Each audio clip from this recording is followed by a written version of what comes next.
আমি আছি এখন বনানী সারণিকা কনকর্ড টাওয়ারের 14 তলায়। তো উপর থেকে নিচের সব কিছু দেখতে ভালো লাগে, যানবাহনগুলোও ভালো লাগছে।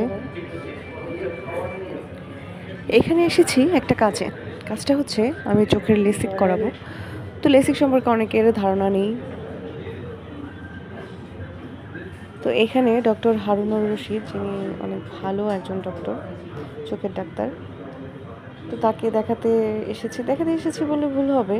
তো আগেই প্রি লেসিকের সব কার্যক্রম হয়ে গেছে, এখন লেসিক করাতে আসছি। তো ভাবলাম একটু ভিডিও ধারণ করি। এটা হচ্ছে বনানী সারণিকা কনকর্ড সারণিকা কনকর্ড টাওয়ার এর 14 তলায়। অনেকে এসেছে, খুলনা থেকে আসছে, বনানীর লোকজন আছে, অনেক জায়গা থেকে আসছে।